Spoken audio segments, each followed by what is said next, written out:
Welcome to the RealTrending podcast, where we speak to the brightest minds in real estate about leadership, business growth, trends, and strategy. I'm your host, Tracey Velt. I am the Senior Director of Data and Content for HW Media, which includes RealTrends and HousingWire. And today we're speaking to Tom Bretz. He's the founding principal and CEO of C21 Circle, with 1,400 sales associates in Illinois, Indiana, and Florida. And the firm was ranked number 77 by transaction sides in the RealTrends 500 rankings this year. So welcome, Tom. Thank you very much. Yeah, so let's talk a little bit. Congratulations on your ranking. And just for our audience, why don't you tell us a little bit about your company, your Century 21 firm, and then we'll go into your other firm as well. Sure. Century 21 Circle, around 1,400 sales associates, as you said, in 3 states, Illinois, Indiana, and Florida. We have about 40 offices or so. Our headquarters is in Skokie, Illinois, and we've been in the brand for about 11 years. Okay, great. So let's talk first about where your focus is today. There are a lot of opportunities in the market, especially with M&A and walkovers, and that. Are you looking at that or more organic growth, or are you combining the two in a meaningful way? So our firm was kind of founded on M&A activity. That was really my co-founder, Adam Freeman, and I, that was our background. And so we did about 40 or 50 mergers and acquisitions, a lot of smaller Century 21, some independents, some other brands. Over the years, for about 5 or 6 years, we did a merger a month for about 5 years. So it was pretty hectic. We got to a certain size, and we just felt like it was a lot more important to organize the business and focus on strategic acquisitions as opposed to just throwing things over my shoulder every month. So I would say the last year or so, we've done 4 or 5 acquisitions. They've been more strategic. And at this moment, we're focused on really integrating our other business units, our title company, our insurance company in, and making sure that we have the best, most modern tools and systems for our agents as both our brand and the market in general kind of changes a little bit. And so I would say, looking forward, we're excited about additional growth opportunities, but in strategic markets. Okay, great. And I want to talk a little bit about the structure, because you are the CEO of Elmdale Partners, and it's a real estate investment company. And I want to, talk a little bit about what you do with Elmdale and how it relates to your Century 21 office as well, because I know you're in title insurance, invested in title insurance and that as well. So. Right. So Adam and I founded Elmdale first before we had the Century 21, and we both have backgrounds in real estate service companies and real estate investments. And our goal was to really have a balanced company. Right. The brokerage business is a great business and we love it, but it can be quite cyclical, quite seasonal. And so we always felt like we wanted to have other things that were a little bit differently structured so that we could weather all storms. So we've been, as you say, we purchased a couple of title companies and fused them together over the years, a property casualty insurance company. And then we own a sizable self-storage platform that provides a nice, consistent cash flow stream and profits to invest more in brokerage. Yeah, that's so important with margin compression. And nowadays on the real estate, residential real estate side, diversifying income is really important. And I've definitely seen a trend toward kind of the private equity or holding companies, investing much like you're doing as well. Are you expanding that out to other brands? Is Century 21 your only brand, your only office that you're expanding? Talk to me about that strategy a little bit. Sure. Well, we've been big fans of the brand since we started. We've purchased independent Coldwell Bankers, Keller Williams, Exit, and we've all turned them all into Century 21s. Okay. We love the leadership. We love the brand. We think it's a nice middle market brand that you can stretch up a little bit for sort of the sort of sub luxury stuff and obviously into commercial and all different categories. So we're a fan of the brand. It's obviously there's lots of different owners in the brand. And so, as we expand, there's different reasons. Some of them are older people who are looking to exit financially. Others are, younger people who just want to be part of maybe a more comprehensive organization. So we've found it to be them to be creative, and going forward, our plan is to just continue to own a nice, sizable Century 21 franchise. We were number 2 in unit sizes for that brand worldwide last year, and we're really proud of that. So that's interesting. You said you had a Keller Williams because their business model is different than, a Century 21. Tell me how that merger acquisition worked for you. Like how did you make that transition? Yeah, and we've done a Remax or 2 in there also. It's challenging. I mean, one of the big rules that we have with doing a merger is to not change people's compensation packages. So I would say it's first and foremost hardest on our accounting services team, who have to keep track of about 600 or 700 different packages and compensation strategies. But ultimately, the math is the math, whether it's desk fees, whether there are or aren't caps, whether, whatever you're doing, a full split, a tiered split. I mean, all these different ways you're trying to get to a fair amount of company dollars so that we can run the business, and a fair amount of net money to the agent. And, we're willing to meet people wherever they want the math to live, frankly, and have had that mentality since the beginning. So I think that regardless of what the brand is, personally, obviously I'm a brand person. I believe in the franchise brand model. I believe the franchise fees are worth it. And we spend a lot of time showing agents, that, a variety of different ways. We've had the hardest time with the independents, especially the discount independent models, having them roll into us. Most of those agents have made a choice. It's a good choice for them. It's fine to have less service and pay less money. And we look at it like, there can be a high service model and a low service model. And, we choose high service. And as long as those franchises, regardless of what they're called, the agents want that as well, I think it works fine.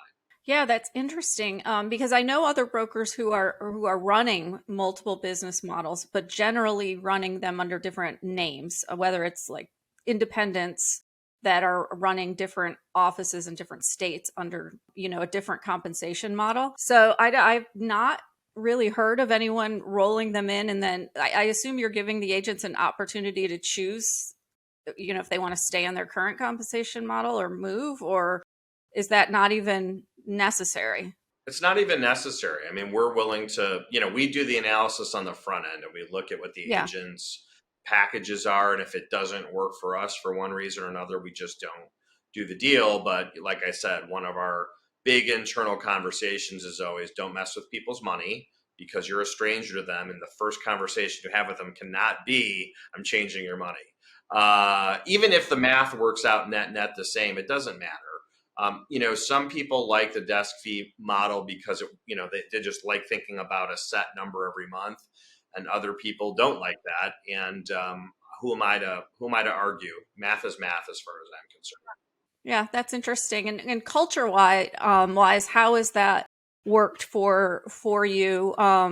You must have a strong culture to be able to retain those agents, obviously. So talk to me a little bit about that. Yeah, we have over the years retained a lot of the people that we've bought out or merged in, whether they stay on in management, which is the case probably about half the time, and or the other half of the time they just become a sales associate with us. I think it's real important for the agents to see that that person hasn't left. We haven't run them off, and so that all is part of it. And then we have fantastic team leaders. Our managing brokers, team leaders, we use that term kind of interchangeably. We spend a lot of time training them, not just on how to handle, real estate issues, but also just the people issues that come up every day. And then this has become more and more a scale game, which is why you're seeing private equity and investment companies come in. It's very, very difficult to have a middle ground size company. You're either real small or get to big fast here.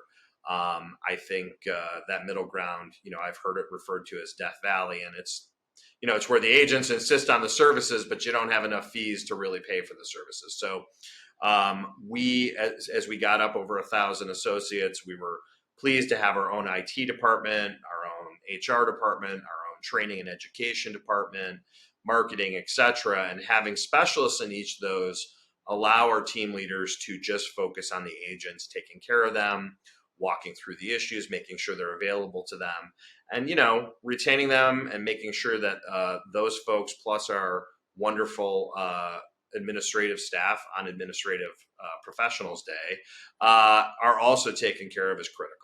Yeah, absolutely. I want to kind of go back to Elmdale a little bit because I read that you have like a technology accelerator. Can you talk to me a little bit about that and what, who are you working with currently, or what types of technology are you really looking at? Well, we've never been afraid to experiment in spaces that we, frankly have no expertise. We're willing to be humble and come in and say, we don't know what we're doing. We don't know what we're talking about. About 8 years ago, we saw a real opportunity in the accelerator space, prop tech accelerator space.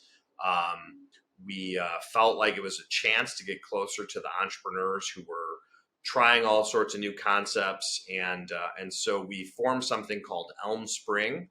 We put it in 1871 here in Chicago, and we made about 40 or 50 investments. We sold it 2 or 3 years ago to NAR, mostly because it had just gotten big enough, and we're not really technology experts, that we felt like, and frankly, people were piling into the space, and we thought, okay, this is good. The need has been filled. There is capital. There are experts here now. Us dabbling in it is probably time for us to move on. So a gentleman named Bob Gillespie and NAR now run that for us, and we still have, 15 or 18 active investments and a couple of potential home runs. Okay, great. Interesting. Can you tell us who these home runs might be? Is that secret? Well, I don't want to insult anyone, but one of the companies that has had the highest valuation is Kin Insurance, which is one of the insurtech companies, and they've done great. We're excited to be part of them. Interesting. Okay. Have you noticed? Obviously the market has shifted. I think it's. I don't want to say it's a bad market. I think that every market is just different. Has that impacted any of the investments that you've made? Has that made you, increase your investments in companies, or how has that impacted you?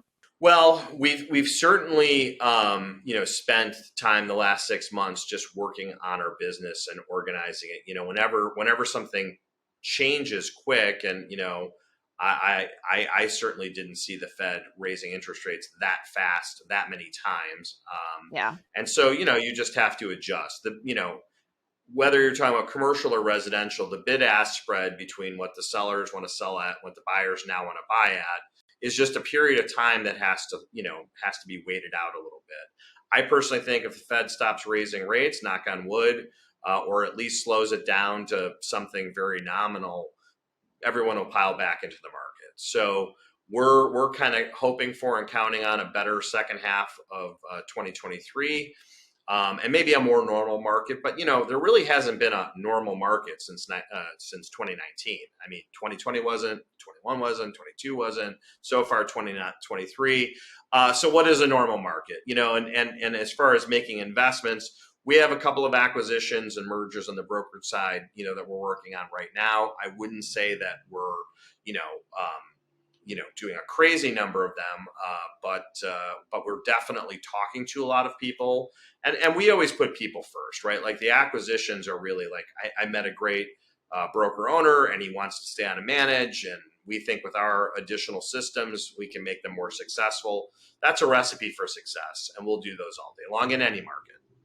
Hi, I'm McKenna Clay, Events and Programs Specialist here at HW Media, and I am here to invite you today to our next event this summer. You might be wondering, how do you build a resilient brokerage, or how are execs at companies like RE/MAX and Keller Williams being strategic? Well, you can learn from the greatest minds in real estate at this year's Gathering of Eagles event. Join us in Austin, Texas, June 18th through 21st as we bring together the most elite brokerage, association, and team leaders, C-suite leaders, and top producing agents to grow, network, and really set the pace for what's next in our industry. As a valued podcast listener, we're offering 25% off the event just for you.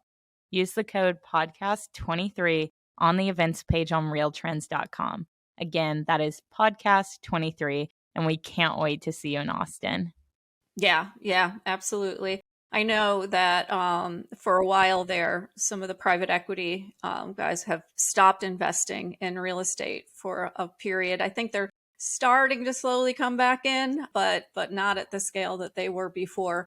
So it'll be interesting how that changes in the next 6 months to a year. So tell me a little bit about what you're doing to prepare your brokerage for the next couple of years. And by that, there are a lot of industry threats, obviously, with the commission class action lawsuits that are kind of hanging over everyone's head right now. Margin compression, the continued downward, pressure on margins. What are some things that you're doing to kind of prepare your brokerage for potential threats? Well, I think, having been in the industry now 12, 13 years, there's always been some existential threat to brokerage that has been talked about. I have found many of those things to be overblown over the last 13 years.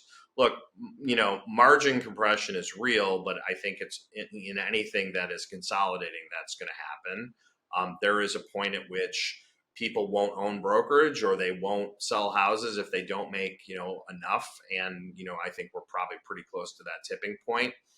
It seems like every time there's a bull market and capital's available, somebody raises a whole bunch of hundreds of millions of dollars with the idea of taking over brokerage with a volume play.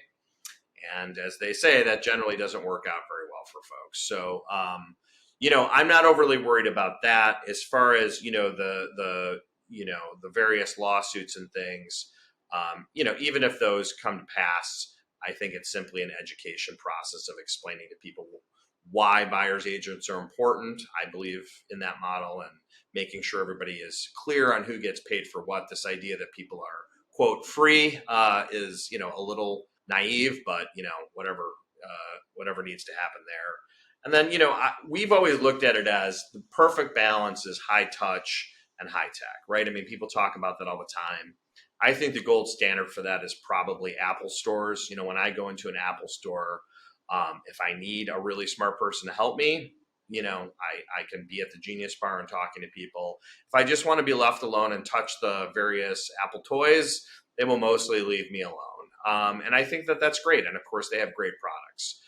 So inside of our businesses, we're constantly working on the tools, the systems, the training, the websites. We just actually rolled out a great new website that we're really proud of on our brokerage side. And all those things are great, but to a certain extent, everyone takes that for granted. The big companies, if you bank with Chase, it's like almost like, why can't every bank have this? Well, they spend, billions a year on that simple to use app that you love so much. But the people part of it is why everyone stays with sort of the traditional brokerage models. And that's just really putting people over process, right? So you have systems, you have processes, you have standardization, and then you make exceptions all over the place for the things that come up with human beings and their issues, whether it's I gotta get paid a little earlier because I have a mortgage payment due, or I'm going out of town, or whatever comes up. I mean, we have 1,400 individuals, it's not just a big number. It's 1,400 separate people with issues that we think about every day. Yeah, absolutely. I mean, ultimately, real estate is all about relationships, whether it's relationships with your agents or your agents' relationships with their sphere of influence. So that to me is the difference maker. It's why I've been in the industry for 30 something years. So I remember the whole Zillow coming in, and I remember the disruptors. Every other headline was they're disruptors. They're going to disintermediate the agent. That never happened. And the reason it never happened is because of the relationships that agents have and the value they bring to the table. And so I'm seeing more partnerships with technology companies now, and that rather than them trying to go around the agent or broker, they seem to be partnering a little bit more with the agent or broker. And I want to talk about technology a little bit because there's this, a lot of controversy over artificial intelligence and chat GPT. And I'm just wondering, are you looking into any of that for use in your brokerage? Are you wary of it? Or I think I see a lot of really good applications, and then I also see concerning ones, but tell me your thoughts. Well, I would say in general, I'm undecided. My take is, I was an English major, so I'm not like a tech person deep down. I'm kind of a poet deep down, I guess, or something. And so my take on it is that it's a new way to organize information more efficiently, and there's always an application for that. It's sort of I'm 51, and I remember when the Apple IIe came out, and I got one, and we messed around with it. And it was like, wow, this is crazy how much better this is than anything else we have. I fully expect this to be along those lines. And we have a senior person on our staff who's in a room messing around with it every day, trying to figure out how do we use this for good, that where it's actually helpful and not just creating sort of, look, there's a lot of content and things these things create, but it's sort of this generic gobbledygook content that we all read and roll our eyes at. I think what it'll probably do is make simple, mundane tasks a little bit cheaper and probably a lot faster. And all of us will get to focus on the higher value things that we would rather be doing anyway. Yeah, I've been looking into kind of the AI schedulers and that, where they learn your processes and, help with prospecting in that, not calling the people, but giving you the people to call. And I think that's a really interesting application of it, where I don't feel like it, for me, the writing part of it I'm a journalist. It runs into ethical issues to me if people are using that to write their stories, or, property listing descriptions are a little bit different, but, it kind of all goes along to the same. Do you disclose it? Do you not disclose it? How does that work? So it'll be interesting how these applications move forward in real estate. Agreed. I mean, we've faced some of that with things like virtual assistants and some of the other things that are kind of a step in that direction, but not a full step. And what should the real estate agent be doing, and what can they outsource? Ultimately, we want our real estate agents doing the high value stuff, the things that can't be replaced by a machine, talking to people, walking them through their issues, managing the negotiations and the stress of the transaction. So anything that makes their time, and more efficient and allows them to, make more money and also, frankly, enjoy their life more. I mean, I don't think any agent is, getting up in the morning fired up to put the, language into a listing. It's just something you have to do to get to the part of the job you like to do. So, if we can figure out a way to do that, is ethical and crosses no lines, I think that's the kind of thing that should be outsourced if we can. Yeah, absolutely. And kind of this maybe isn't necessarily a technology topic, but where do you see the most opportunity for brokerage moving forward? Well, I think the opportunity, and we're already headed in this direction, is having an integrated real estate company where, the title insurance and the mortgage and the property casualty insurance are all part of the package. It's not just about margin compression and money. It's also about like ease of use. For example, we've had more than one instance where something is going on with a title issue with one of our clients. And, it'll be a phone call to me saying essentially, hey, we need to waive a fee here, or we need to do something, we have a hiccup in the system. And it's just a quick yes. And then they're on, whereas they might not feel empowered, in a company where it's separate, to be able to waive that $300 fee or whatever it is. And it's not that I think the client, the home buyer or seller cares so much about the $300. It's the hassle factor. And we just can wave away a hassle. So I think that's probably the opportunity. And with that comes complexity comes regulation. You have to disclose all that. You have to be very careful not to confuse the consumer or manipulate the consumer. But personally, I think that's where most of the bigger companies are headed.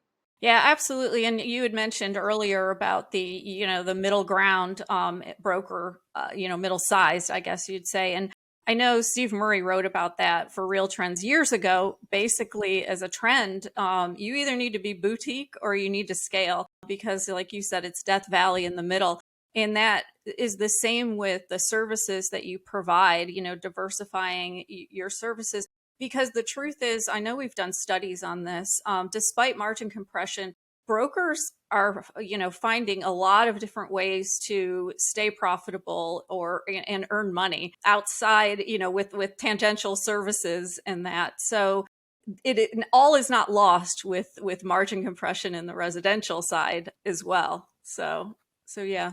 Yeah. And I mean, look, I'm personally happy to see financial institutions and companies. When we started buying, that's when Berkshire Hathaway really pushed in a lot of chips into the space. And I turned to my partner and I said, well, if Warren Buffett's doing it, there must be money in it somewhere, right? And also that's the type of group that understands how to set a business up right and protect margin and add value and add service for people. So the home buyers, the agents, everyone up and down the line will pay for good service. And if you provide it, you can absolutely make money in all parts of this business. Yeah, absolutely. So are there any changes in the real estate environment that would cause you to change the way you operate now or add new services? Are there any different services you're seeing, that I know there's been renovation services, things like that some brokers are adding. Tell me about that. Where are you seeing the business go, and are there any new services that you might consider or that you're seeing out there that are interesting? We have talked about and have dabbled in, moving services, services that help people transition into senior living communities and 55 plus communities. We're watching those spaces. I think it's interesting anytime you can help people transition into their first house and what, sorts of tech and services are available there. I've always wanted to just be careful that we didn't have too many things going on. You can feel a little bit like a guy trying to sell a bunch of different watches in Times Square. You're opening up your lapel and, what do you want? It's like, let's do a few things really well and not just have like 18 different things we're throwing at people. So we've been slow. We only have title and property casualty insurance. We've been looking for the right mortgage solution. We've tried a couple of folks, and that industry is every bit as challenging to get your arms around as brokerages, if not more. I think once we have the big three kind of under wraps, we will probably push into that. But, we have a sizable relocation department as well, and that's a great, service that we have. And I think the industry will probably find more and more ways to connect all this stuff to have kind of a soup to nuts concept. But some of the smaller companies just aren't quite there yet. When we hand that off to an agent, they don't want to hear that they're in a beta. They want to hear that, hey, this is completely organized and your home buyer or seller is going to get a great product here. And what about property management? Are you doing any property management? We are. Because we're in Florida, you almost can't not be in property management if you're in brokerage in Florida. So we have a decent sized operation there. In Illinois and Indiana, we just dabble in it a little bit. It's frankly more fun in the warm states where you're dealing with vacationers and short-term rentals. People need that service. It's a little less grindy than kind of long-term rentals in the Midwest. No, I'm in Florida, so I'm in Orlando. Where are you in Florida? So we have 6 offices in the Tampa Clearwater area. Okay. We have 3 offices on the east side of the state, Port St. Lucie, Indy Atlantic, and Vero Beach. And then we have offices in all of the Keys. We have 5 offices in the Keys. So not particularly geographically contiguous. And it's partially, again, you just go where the people are. So, in our case, we followed the Midwesterners to Florida. Pretty simple. We asked all our agents, where are they retiring? Where are they getting dual licensed? And it was Florida and Arizona resoundingly. And then, Tampa's a wonderful city. We'd love to be in Orlando. We just haven't found the right opportunity there yet. Yeah, it's definitely a hot place to move to right now. Yeah, the Space Coast, we love everything, from Jacksonville down to West Palm. We just think there's a lot of interesting cities and communities there. Clearly, the billionaires have started, trying to go to Mars. So there's a lot of money and rocket scientists going on over there. And the housing stock is still pretty reasonable if you get, immediately off the beach. There's plenty of, reasonable housing stock there, which is why people keep moving to Florida. Exactly. So my last question is just finally, what's next for Century 21 and Elmdale? Well, what's next is we're always very growth minded. So, Elmdale will continue to push in. Like I said, I think this year it's really focused on getting mortgage figured out. And we've got a couple ideas around that. And on the Elmdale side, we will continue to grow in the self-storage space. We love that space. And probably move into the Carolinas soon. I vacation a lot in Hilton Head and have just been dying to find a way to incorporate my golf addiction with my real estate addiction. Sounds good. Well, Tom, thank you so much for joining the RealTrending podcast and offering your insights into the industry. Tracey, thank you so much.